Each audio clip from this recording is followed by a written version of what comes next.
Gloire à vous, nous nous retrouvons aujourd'hui pour une vidéo de plus à propos de Biblidéo, et aujourd'hui je vous propose de nous intéresser à un composant tout particulier mais peu courant, le plan de travail. Alors après installation, vous trouverez tout simplement dans IDEO utilisateur, question plan de travail, le plan de travail que nous vous proposons d'utiliser.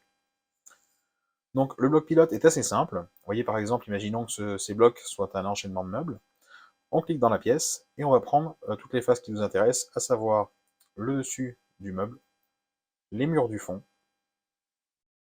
et les faces limitantes, les côtés ou les joues qu'on aura mis en place. Une fois qu'on en est là, on n'a plus qu'à répondre aux questions et tout s'enchaîne.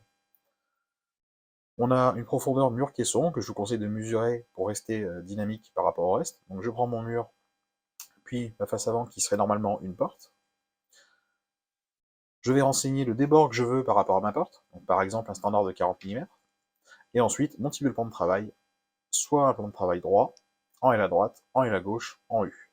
Par exemple ici, en L à gauche, mettons avec crédence, et voilà mon plan de travail qui arrive. Alors, si on se penche un peu sur ce qu'on peut faire au niveau des paramètres, on va trouver des choses un peu sympathiques. Du style, par exemple, la gestion des coupes. Ma coupe à gauche, je vais pouvoir l'avoir, donc comme ici, post-formée selon X, mais aussi selon Y. On peut bien sûr imaginer la vouloir en coupe à 45, ou encore la coupe droite, toute simple, en X et en Y. Donc on peut les vouloir sans crédence, évidemment. On va pouvoir vouloir un plan de travail en U. Gérer la coupe, évidemment, à droite comme à gauche. Donc on avait la coupe à gauche, la coupe à droite, on va retomber sur la même chose. Mettons, allez hop, un poste formé en Y.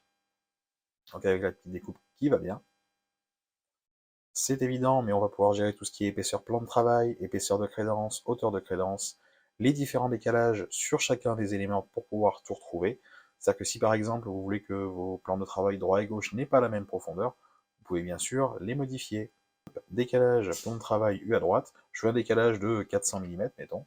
Ok. Et voilà mon plan de travail qui serait lui de 400 mm automatiquement. Pour ceux qui ont fait l'achat du plan de travail, alors ce n'était pas spécialement présenté comme un pack, mais sachez que à l'intérieur, vous vous retrouvez en fait avec un petit cadeau de la bibliothèque LMC, et ce petit cadeau, c'est l'assemblage plan de travail. Donc vous avez deux catégories qui sont apparues. Donc l'assemblage Z-Bolt, dans ses différentes versions qui existent sur LMC, et surtout vous en avez une version profil. Alors cette version, elle sert à quoi? Elle va servir à faire votre assemblage plan de travail rapidement. Comment? On va le voir tout de suite. On va donc dans LMC, assemblage, plan de travail profilé, le Z-Bolt, on sélectionne, et à partir de là, on n'a plus qu'à sélectionner les deux points par la face de dessous. Je vais donc assembler d'ici à là, stop, procédé outils, automatique. Et voilà mes trois assemblages qui sont positionnés. On va bien sûr avoir accès au réglage de ces éléments. Vous pouvez faire changer le nombre d'assemblages.